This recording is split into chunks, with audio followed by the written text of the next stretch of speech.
Assalamualaikum warahmatullahi wabarakatuh.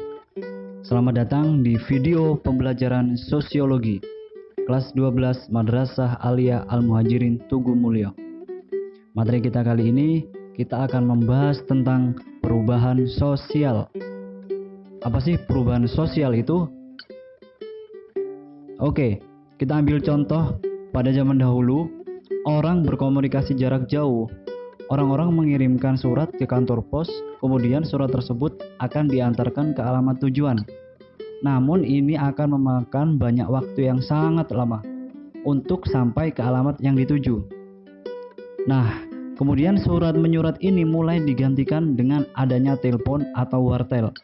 Ya, meskipun mereka harus rela untuk mengantri dan mengeluarkan biaya yang sedikit lebih mahal daripada kirim surat biasa. Namun, mereka bisa berkomunikasi secara langsung dengan orang yang bersangkutan.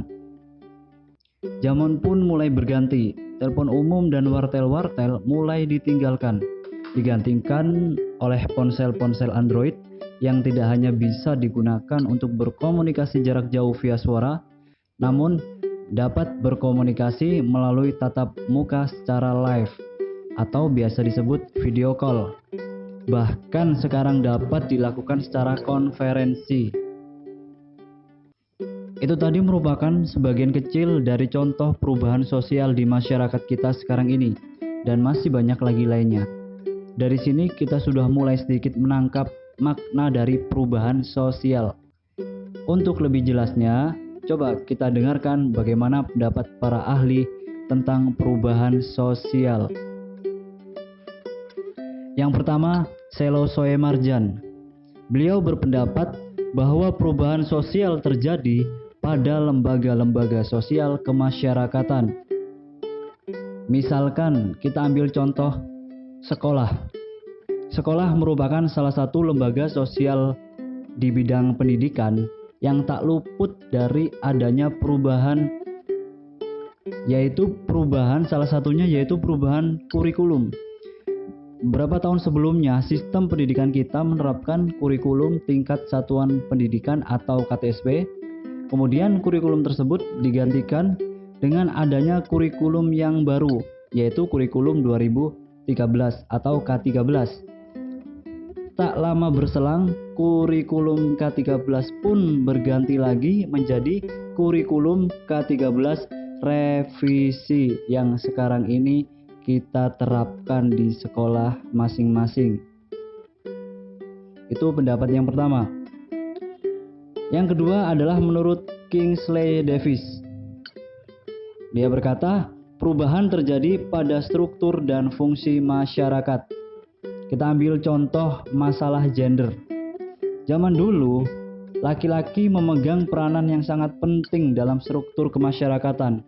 Sedangkan perempuan hanya tinggal di rumah dan tidak memegang peranan yang penting dalam struktur masyarakat.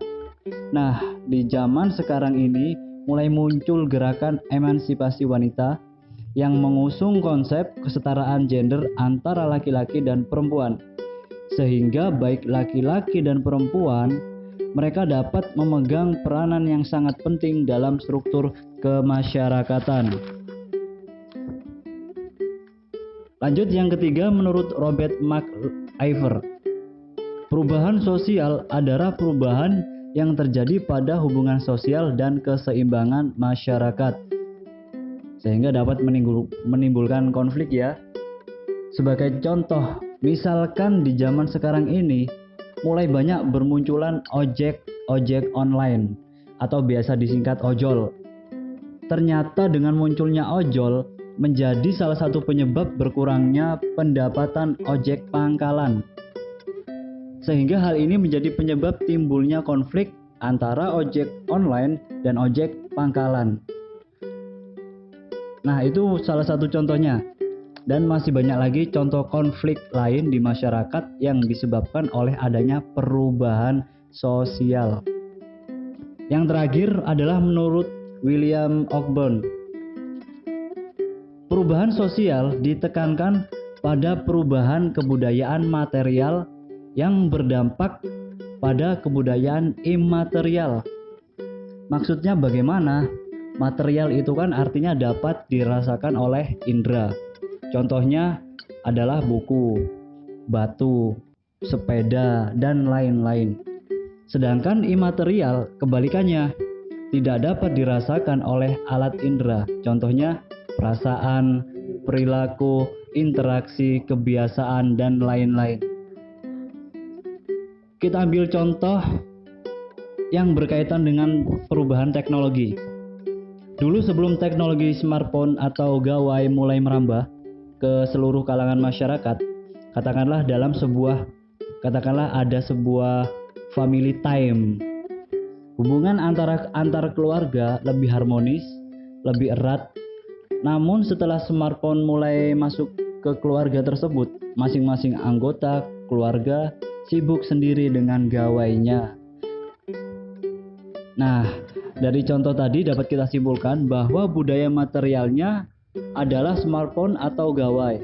Sedangkan budaya imaterialnya bisa interaksi sosial, komunikasi antar keluarga, anggota keluarga, atau hubungan antar anggota keluarga. Itu menurut William Ogburn. Itu tadi pendapat 4 orang ahli sosiolog tentang perubahan sosial. Nah, yang perlu kalian ingat adalah kata kunci dari masing-masing pendapat ahli tersebut agar kalian memahaminya. Pertama, Selesai Marjan, kata kuncinya adalah lembaga sosial. Kingsley Davis, kata kuncinya struktur dan fungsi masyarakat. Robert McIver, kata kuncinya hubungan dan keseimbangan sosial. Dan yang terakhir, William Ogburn, kata kuncinya budaya, material, dan budaya imaterial. Jadi kalian harus bisa membedakan pendapat masing-masing ahli. Itulah materi sosiologi kita tentang perubahan sosial bagian pertama. Agar kalian lebih memahami lagi materi tersebut, buatlah 10 macam bentuk perubahan sosial yang terjadi di tengah masyarakat sekarang ini, khususnya yang berkaitan dengan munculnya wabah virus corona yang sedang hangat dibicarakan. Cukup sekian video pembelajaran sosiologi bagian 1. Nantikan video berikutnya. Sekian dan terima kasih. Wassalamualaikum warahmatullahi wabarakatuh.